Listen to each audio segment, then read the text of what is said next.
Yo, what's going on guys? HyperX here. Welcome back to another video for Wild Hearts, and today we are back talking about the weapons, and this time turning attention to the third weapon we had a chance to go hands-on with in the demo build, and that is the bow. This is the ranged weapon, of course. Whether there will be more ranged weapons will of course remain to be seen, but from our time playing, this was the ranged offering. Now I will say before we go any further, of course this was taken from a work in progress build.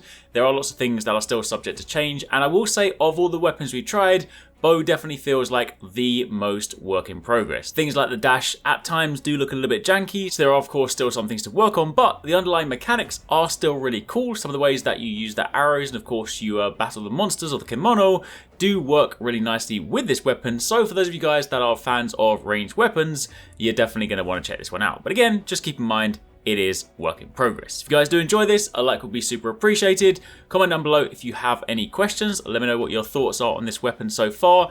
And of course, do be sure to keep it locked because we've still got plenty more Wild Heart stuff coming your way. So, to begin with, as mentioned, the bow is, of course, the ranged offering in this game, and it works around two core components. Effectively, when you have the bow, you can hold it in different stances, and depending on the stance that you are in, will of course infer the behavior of the arrows. When you hold it one way, the arrows will fire rapidly and remain inside the monster. Meanwhile, when you hold it the other way, you can use that to detonate said arrows. So, let's go through some of the mechanics in greater detail. To begin with, you use right trigger, or of course whatever controller you're using, to fire your arrows, so pretty standard behavior for range type weapons, and you then have the ability to switch your stance on X. This will switch between holding the bow vertically or horizontally.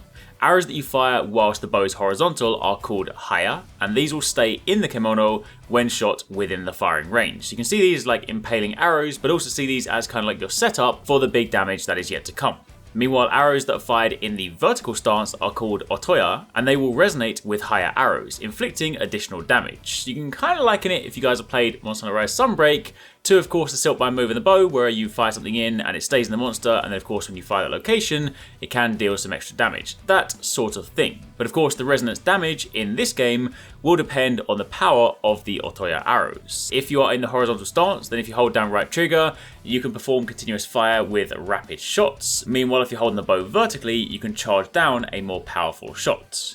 However, on top of this, you then have the ability to bolster the bow. Basically, on the Y button, you have the ability to effectively enhance the performance of the bow, again, depending on the way that you are holding it, and this can be pressed 2 different times. So effectively what you can do is you can bolster a shot, and you can then fire it for one type of behavior, you can bolster it a second time for another behavior, and again, this is different depending on whether you are holding it horizontally or vertically. So for example, bolstering the bow whilst holding it horizontally the first time will allow you to fire out erratic shooting, effectively some rapid fire shots. Meanwhile, if you press it down a second time and then hold down right trigger, you can instead rain down arrows from above. Alternatively, if you're holding the bow vertically, you can press Y once to basically change the arrow into a piercing arrow with a multi-stage hit.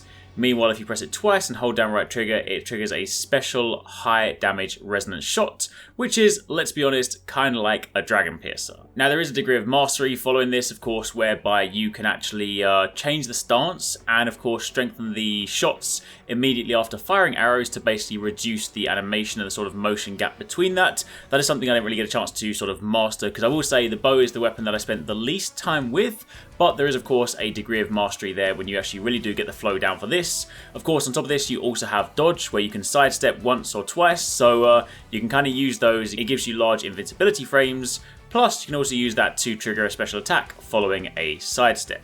But it is worth noting, this is definitely a weapon that requires good stamina management and quick thinking, because of course this does rip through your stamina. I would imagine later on in the game there will probably be armor sets that have sort of stamina buffs or stamina management stuff, but in the demo we played, that was not a thing. And of course, again, as with all weapons, they also have interactions with the karakuri, so when you create a stack of crates and you jump off the top of that, you can then perform this explosive arrow shot from the sky.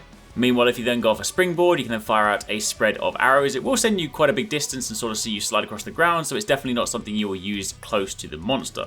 And then of course, as always, you can also dash through the fiery pillar to ignite your weapon for flaming arrows. But all in all, that is a quick look at the bow so far. Again, as mentioned, there are some things that definitely do feel a bit more work in progress. Dodging with this weapon definitely does feel a little bit odd, so I do imagine they will work on that in the future. But for the time being, we'll leave you guys with a little bit of bow gameplay just so you can see and hear it in action. Again, let us know your thoughts in the comments down below. If you've missed some of the videos on the other weapons, you can check those out over on the channel where we talk about the katana and of course the umbrella. But otherwise, keep it locked for plenty.